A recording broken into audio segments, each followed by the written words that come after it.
Okay, so this is pretty awkward to admit, I won't lie.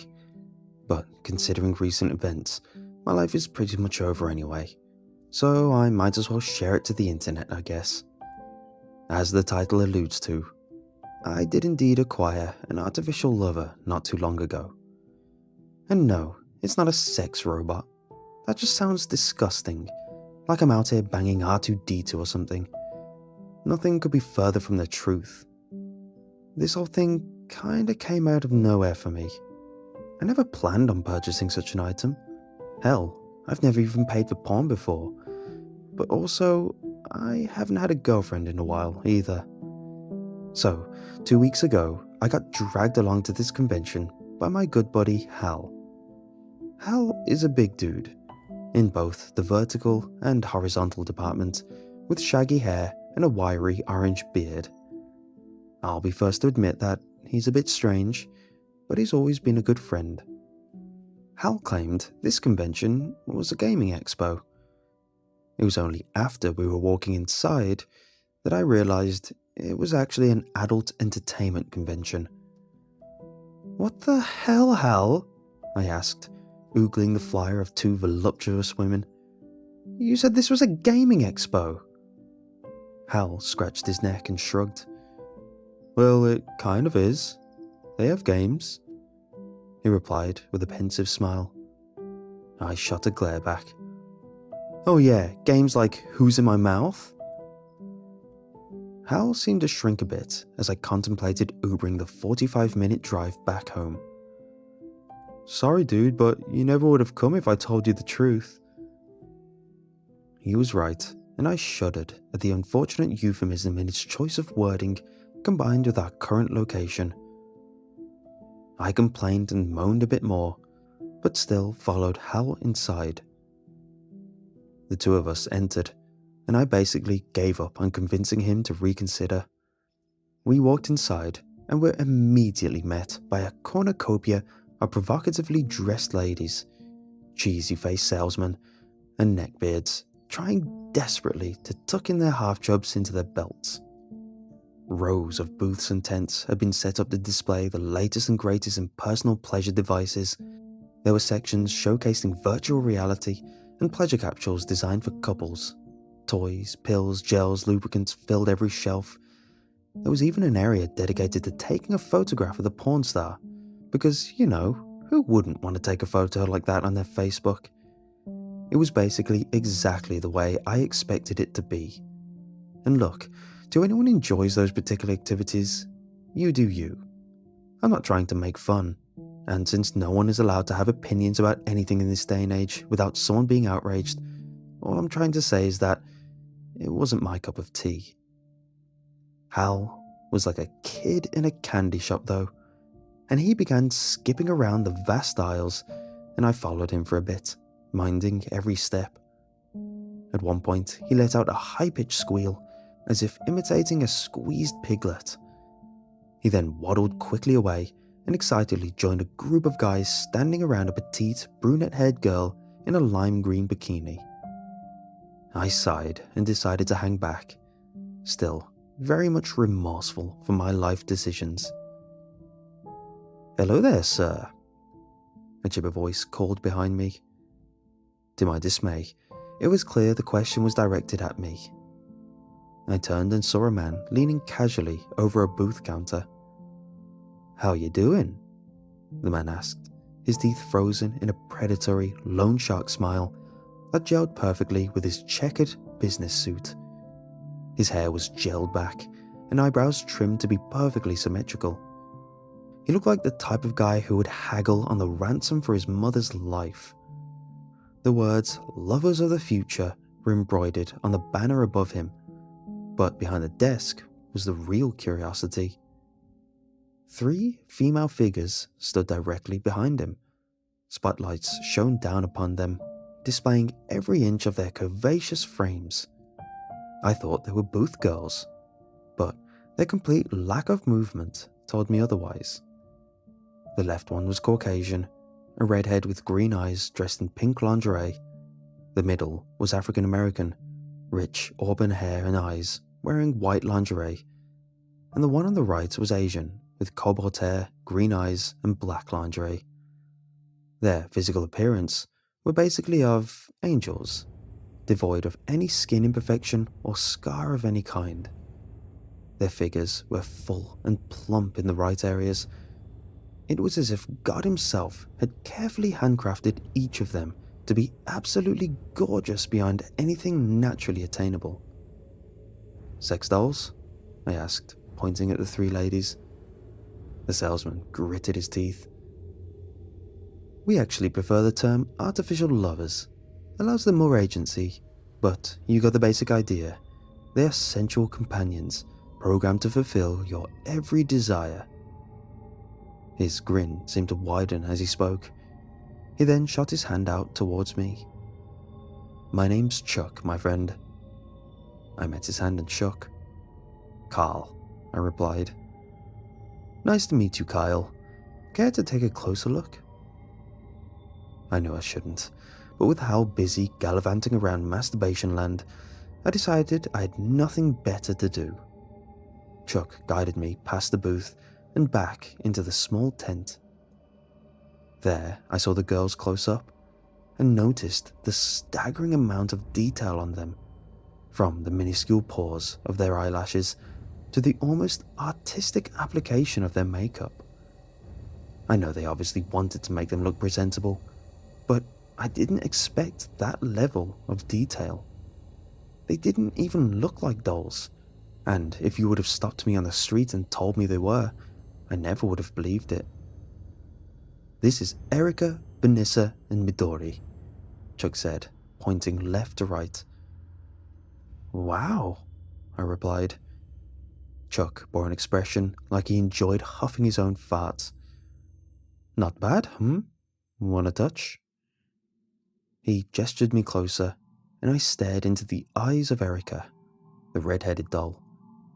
I put my hand up to her cheek and gently caressed it. It was amazing. Not rubbery or artificial at all.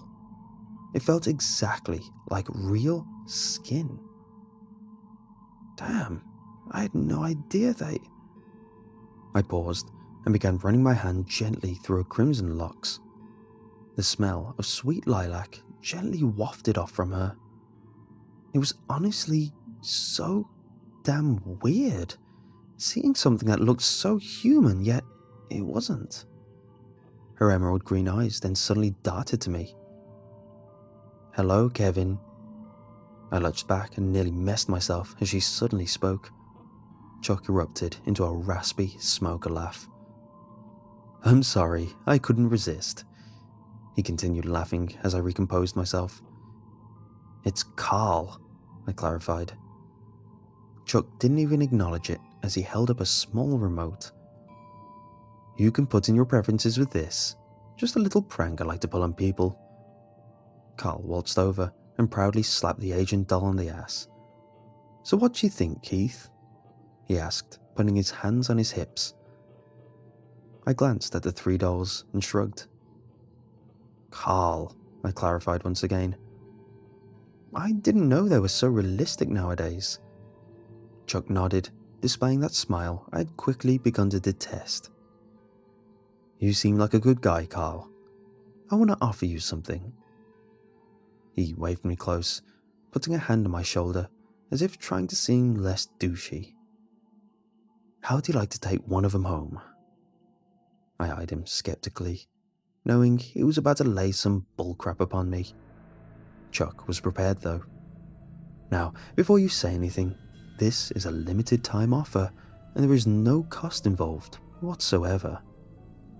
His arms spread like a referee after a missed field goal. "You see, Carl, I represent a brand new enterprise. We are just starting out and are currently looking to give away a few lovers free of charge, a trial run, before we fully launch our product line. So, what do you say? Want to try her out?" I looked back at the dolls, still doubtful of the offer. "And?" I asked. "And? That's it. You do what you want, and report your experience back to us.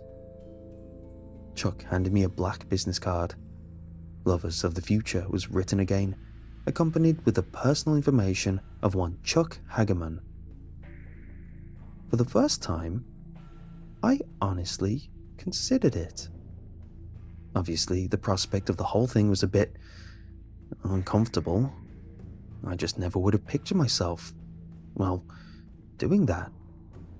She was a machine, and the whole idea was just really strange. You're just giving them away? I asked, still skeptical. Chuck nodded excitedly.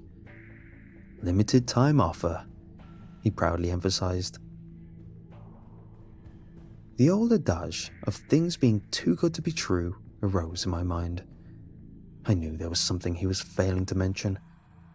But an offer like that didn't come up every day. I also did always have a bit of a thing for redheads. Chuck gave me a rundown on how they worked. He showed me the remote he had used to previously scare the hell out of me and explained that was the master control. You could input preferences, set personality features, and other various functions. Chuck said they could walk, talk, and perform various maneuvers. Without a doubt, it was one of the most awkward conversations of my life. No matter how many times I winced, Chuck refused to stop using words like vulva, coitus, and prostate stimulation-induced climax, as if coating them with technical jargon made them any less cringeworthy. In the end, I agreed mostly so that he would just stop talking. Obviously, I didn't want Hal to know anything about it, but luckily, Chuck had a solution for that. He told me that the dolls he had with him were only floor models. He said my doll would be delivered personally and inconspicuously to my home residence. I was thankful for that, and after a few more minutes of random questions and filling out paperwork, I thanked him and left. Despite having not lost a single dollar on the transaction, I still felt as though I had been swindled as I walked away. I looked back and noticed that no one seemed to be going near that particular booth. I thought that was strange. I rendezvoused with Hal soon after and found him lugging around a generous-sized bag of goodies. "Hey dude, find anything?" Hal asked with a smile as I approached him. I scoffed and shook my head. "Oh, that's too bad. Here, check this out." He went to withdraw an item from his bag until my rapidly flailing hands made him pause. He then chuckled and continued anyways, revealing a bag of some multicolored candies. The word "bag of dicks" was embroidered upon the front. "Gonna give them to my boss," Hal proclaimed with a chuckle. "I hope you don't want to work there anymore." Hal and I continued browsing for longer than I would have liked, but eventually we wrapped it up and left. The next day I got up and began the work week same as any other, while the memory of my impromptu decision slipped back in my mind. On Wednesday of that week, I got an email from Chuck Hagerman telling me that my delivery was due that day. Apparently, Chuck's idea of inconspicuous delivery was leaving a blank, 6-foot-tall box on my doorstep. The thing weighed a ton, but after some struggle, I managed to cram it inside. Luckily for me, I live alone in a townhouse, so I didn't have any pesky roommates to hide my new accessory from. I got some scissors and began slicing the box open. It took some effort, but soon after, the outer shell of the package peeled away. That's when I saw her. A red-headed, green-eyed girl wrapped neatly in a protective case. Seeing a human in a box like that was the weirdest thing I could have ever imagined. I mean, yeah, I know she's technically an android, but she looked so authentic. I freed her from the plastic prison and proceeded to get things set up. I found the remote that Chuck had shown me beforehand. I spent some time configuring it and consulting the instruction booklet that accompanied the package. The entire thing was apparently operated by 2 large batteries that were about the size of my fist. They were rechargeable and fit in a panel on the lower back. About 3 hours of trial and error, I was finally able to get her up and running. "Hello, Carl," she spoke softly as she activated. Her green eyes blinked and lips curled into a cutesy smile. I stared, both unnerved and enamored by the sight of her. Hi, Erica." She looked at me expectantly, with green eyes seeming to shimmer. "How are you?" I asked, caught a bit off guard. "I am good, now that I am with you." Her nose crinkled as she spoke. The skin around her eyes shifted ever so slightly. The minuscule dimples formed on her cheeks as she smiled. Once again, the sheer amount of minute detail and finesse that had gone into crafting her was astounding. She and I exchanged some basic conversations so that I could establish a baseline for what I was dealing with. "What's your favorite color?" "Green." "How old are you?" 24. "What's your favorite animal?" "Bunnies." "What color is my underwear?" She didn't know that one. I just sat there and talked with her for a while, my amazement growing with every response she gave. I soon realized that she could adapt to conversation. She remembered details about things I told her, and on one occasion, she even made a joke about the ugly pattern of my couch's fabric. It was incredible and true. Chuck had emphasized how advanced she was, but she surpassed even what I had imagined. It was like she had a distinct personality of her own. Eventually, the hour grew late, and I escorted Erica down the hall and into my bedroom. Her movements were slow and a bit awkward, but that was really the only thing keeping her from appearing almost entirely human. We got into my room, and Erica stood, prudent, at the foot of the bed, her verdant eyes curiously fixated upon me. I decided then would be a good time to, well, test out the more advanced features in her programming. Erica seemed to already know what was happening. She unzipped her grey tracksuit and let it fall to her feet. She stood there wearing only a pink bra and matching panties. I don't think I really need to go into detail about what happened next, but just know that, yes, it was what you're thinking, and yes, it definitely lasted longer than 2 minutes. Like I said, this was awkward for all of us. So let's just say that she performed her duties adequately and with great enthusiasm and leave it at that. For the next few days, I continued to spend time with Erica. At night, I powdered her down and stored her in the closet in my spare bedroom. The rest of that week went by without a hitch, but on Saturday, I began to notice something peculiar. It started with the smell. It was a pungent, almost mildew-like scent that seemed to hang in the air. It didn't take me long to realize it was coming from Erica. Chuck had never mentioned anything about extraneous sanitation procedures, and the instructions booklet didn't either. I read through the instructions again and tried to determine where the odor was coming from. I learned a bit more about her operating system in the process and found that there were 2 regulators responsible for venting her internal mechanics located just behind her ears. I thought maybe one of them had become dysfunctional and caused the unpleasant scent to linger.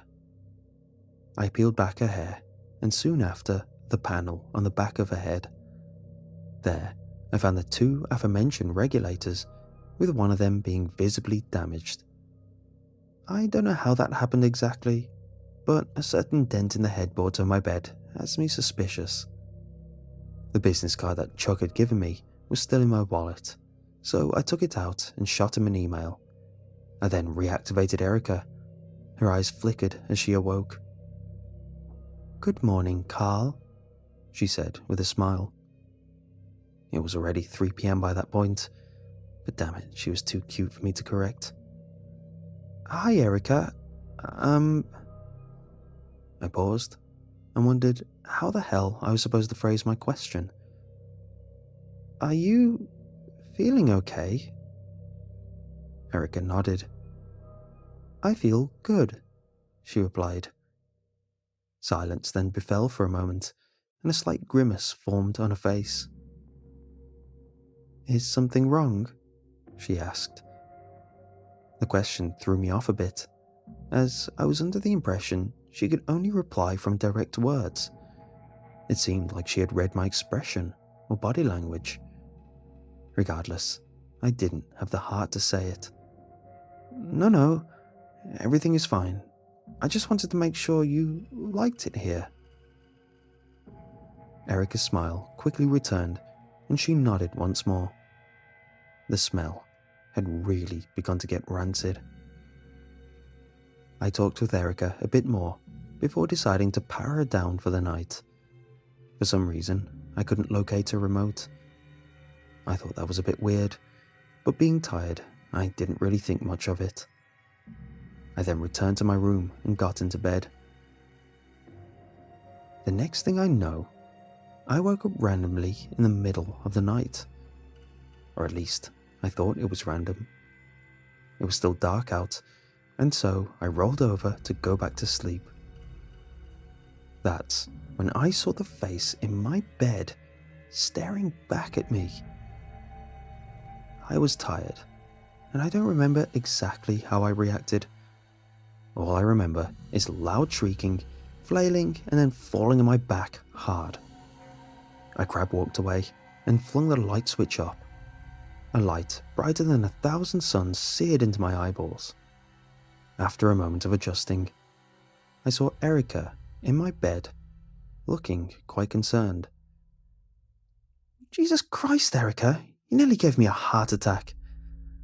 I laughed to myself, feeling as though an anaconda had released its stranglehold on my body. The surge of adrenaline caused my hands to shake wildly, and I took a deep breath to calm myself down. I'm sorry, I was not properly put into sleep mode, she meekly replied. She sat at the edge of the bed and stared down. It almost seemed like she was genuinely remorseful for scaring the hell out of me. How can an android feel remorse? I reassured her that I wasn't upset and escorted her back to the other room. I also made sure to clearly emphasize that she was never to enter my room without permission, especially in the middle of the night. I powered her down in the guest bed and returned to my room. There were still so many questions on my mind about her, and every day I seemed to be astounded by her capabilities. Chuck really undersold her capabilities. In fact, I wasn't even sure how exactly she got reactivated that night. I was almost positive I had powered her down.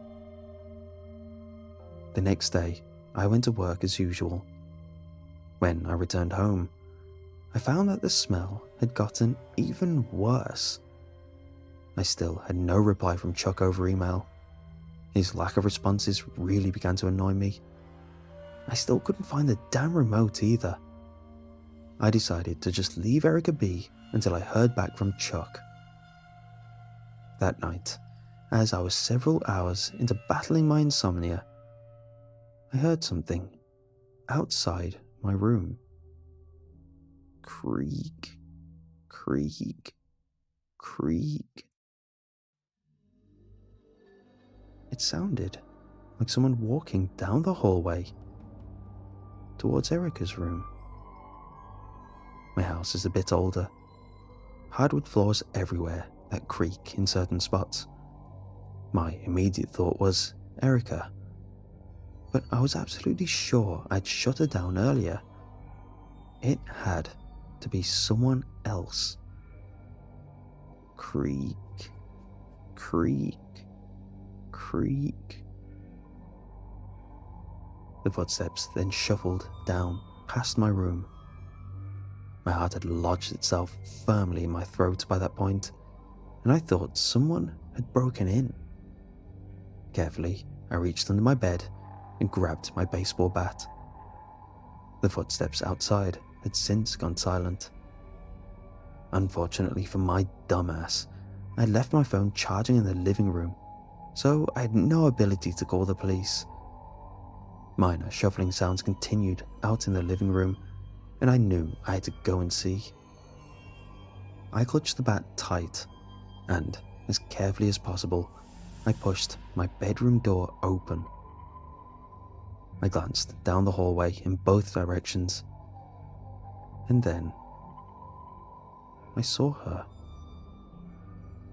Erica was knelt down by the living room table, shuffling through papers upon the floor. Erica? She froze immediately, but did not turn back. I saw only her silhouette, contrasted by the moonlight shining in the windows. Erica, what are you doing? I asked. Slowly, her head turned back towards me, still hidden in shadow. She then rose slowly to her feet. My heart began to thunder in my chest, and suddenly my companion seemed incredibly ominous, standing motionless in the dark. I flicked on the light and saw her standing there, looking completely normal. She sported her typical smile and wide, doe eyes, as if nothing was wrong. At her feet were a cluster of papers and documents, but I couldn't make out what they exactly were. Then, in her right hand, I saw she was holding her own remote. I'm sorry, Carl, Erica spoke, and my blood froze in my veins. I then realized the terrible mistake I'd made. The footsteps in the hallway crept up behind me. Something hard slammed into the back of my head before I even had the chance to turn. Everything faded to black after that. I woke up freezing. My arms shivered and teeth chattered uncontrollably as I groggily looked around.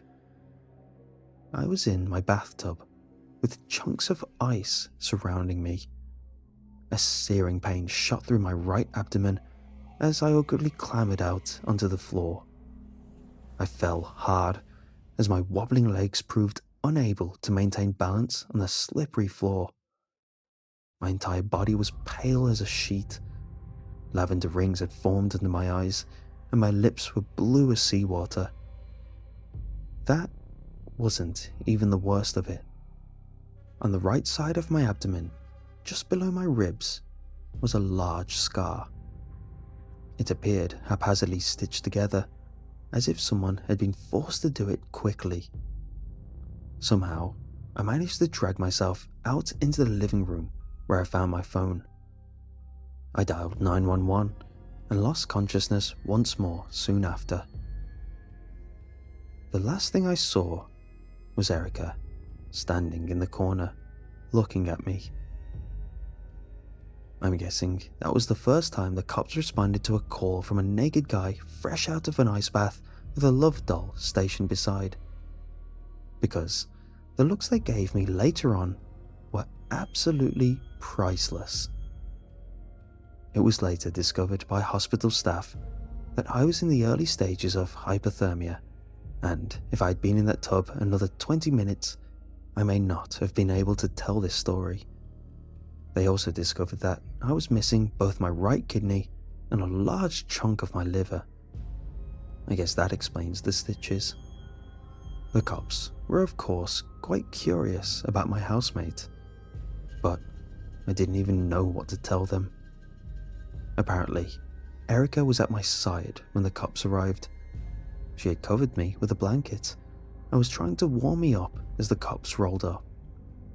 They took me to the hospital and took her into custody. It was only after trying to obtain her fingerprints and realizing that she didn't have any that they discovered what she actually was. That must have been a really strange moment for them. they interrogated me for a long damn time after that. It wasn't me they were really after though. It was Erica. But more specifically, her creator. Erica was not a polyurethane android as I'd been led to believe. Her design was a whole lot more sophisticated and disturbing than that. Her ligaments, tendons, and major organs were replaced by a series of artificial ones. Her mechanical skeleton was interlaced with a complex series of preservative equipment, but her skin, eyes, brain, teeth, and skull were confirmed to be authentic and not artificial. Parts of her originated from an actual human woman. They used a lot more technical terms, but I didn't understand a whole lot. They weren't able to get any DNA samples, but Erica herself bears a striking resemblance to a missing girl from Minnesota. The smell from earlier turned out to be a result from her skin beginning to rot after the failure of the preservation components. The cops suspect me of doing these horrible augmentations to her. I only had one name to counter them: Chuck Hagerman. They clearly don't believe my story, and I don't even blame them.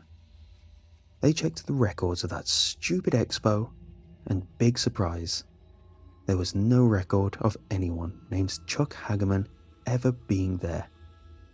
Even the email address he gave me just displays an error message when I tried to contact it.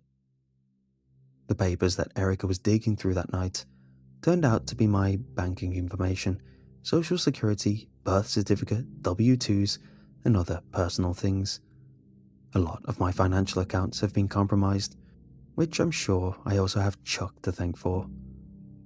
Apparently, a human kidney is worth about $65,000 on the black market. I don't know why it is that whoever took it didn't take more, honestly. Maybe Erica stopped them. Maybe they just ran out of time while they were harvesting. But I suspect it's something more than that. The X-ray also uncovered a microchip implanted in the skin between my thumb and index finger. I don't even know what to do at this point. I had no idea technology like this even existed, let alone would be used for such nefarious purposes. I just feel so bad for Erica more than anything. I don't know what will happen to her now, but it's clear she can never be the girl she once was. In conclusion, I would just like to say, screw you, Chuck Hagerman. You sick asshole. I know that's not your real name, and I know you know that I know what you're up to. I may be confined to a hospital bed for now, but you can't hide forever. I want my kidney back, and if it takes me the rest of my life, I will find you. Erica told me some interesting things. Things that are about to make life very difficult for you.